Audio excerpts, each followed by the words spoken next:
Bakuman is a fairy tale about two high schoolers as they try to become famous mangaka. And I say fairy tale and not a story because it is very ideal and easygoing. The problems these guys face are detached from reality, not that different from the boys reading fighting shonen full of juvenile ideals. I mean, how does this premise sound to you when you read it out loud? The girl I love and have never spoken to agrees to marry me as soon as I make my first anime series before I am even 18 years old. My parents, who are against me becoming a mangaka because it is a crappy profession, agree to let me do it because I really want it. My uncle was a famous mangaka and now I get his workshop full of manga and equipment all for free. My sweetheart's best friend happens to love my best friend too. My sweetheart's mother happened to love my uncle too. So it is DNA telling me that I deserve to have her. And money or school exams are never a problem. All that and several more are what alienated me from the very first episode. There is no real conflict in the show and everything plays out conveniently. Those who are actually affiliated with manga making will most likely laugh with how unreal the whole thing plays out. Real life is a lot more challenging than what the anime shows you. But I guess all that are trivial if you just accept the fact that you are watching an unrealistic story about some cartoons who want to become famous by drawing more cartoons. It is after all a shonen story about teenagers striving to become the best in their field, not that different from your run-of-the-mill sports or superpower manga they love and mention all the time. Speaking of manga, the show is not afraid to mention their actual names and even some vague reasons of why they were so successful. It is also full of tips around becoming good in the field, so on a very basic level, it does help someone to know what it feels to be a mangaka. It also helps the average Jump Shonen fan to have a sense of familiarity with what is going on in the story. But beyond all that, Bakuman is still a rather shallow slice of life show with stereotypical characters and superficial conflicts, which are resolved with cop-outs. Down to it, it is an otaku-oriented series. It will mean a lot less for anyone who is not an anime fan, and chances are he will see it as nothing more than yet another school rom-com or something. And why wouldn't he? A big part of the show has to do with one of the protagonists being a shy wimp who can't even look at the girl he likes without getting a heart attack, and the other one being an indecisive four-eyes who loves to be beaten all the time by his tsundere platonic girlfriend. As for those who already are deep in the hobby, chances are they will like it a lot just for mentioning the thing they like. In fact, it's not a stretch if you see the entire show as propaganda around the bright side of manga making, and it works if you don't try to see the whole thing as realistic. The characters are all lively and their goals seem plausible under the light way everything is presented. All you see them doing is studying for a while, then taking part in silly school romances, then they draw some manga and then they take them to some director to approve them or not. Sure, it all looks understandable and acceptable if chicks love you, even if you spend most of your time drawing cartoons instead of having fun with them, and if the publishing company is just a few blocks away from your house, oh, and of course if you have a fully equipped professional workshop for free, I would be fine with all that if the stakes were high, something that they are not. Do you know what will happen if they fail in their goal to be mangaka? Here, let me tell you.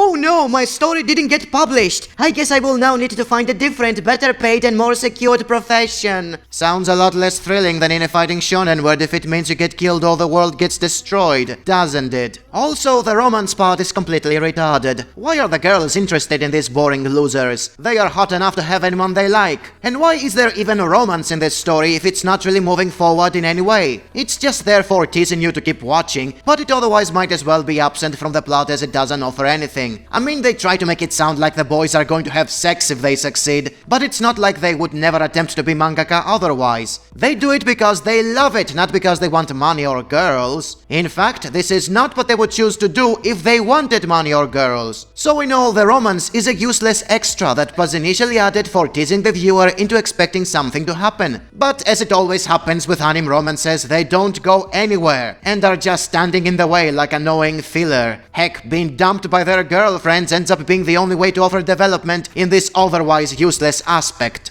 And I might as well add how it lasts way longer than it needs to. The premise didn't deserve 3 seasons because watching people making manga is a lot more boring than reading them. The novelty wears off faster than you think, and the cool ideas for manga they have at first are soon replaced with generic stuff we see all the time. That is why most viewers gave up on it in the 2nd season, and the animators skipped a lot of chapters in the 3rd one because they knew it got tiresome and nobody would stick around for more. This wouldn't be an issue if they had removed the useless romance, but we couldn't have a shonen story without token chicks, and that was the result. So, ironically enough, what ruins the show are the very stereotypes of the shonen demographic in a story that claims to be about creativity, by using the same shit everybody does. So, is Bakuman a good show? For an anime which deals with manga making, it is definitely the best, because there is hardly any competition. There are other anime with a similar themes such as Doujin Work and Comic Party, but they are short and silly. Bakuman definitely stands out. It is full of references to famous anime, and provides some tips for the rookies to know what is going on behind the scenes. Other than that, it is nothing but an unrealistic rom-com with simplistic characters and an easygoing plot that outstays its welcome.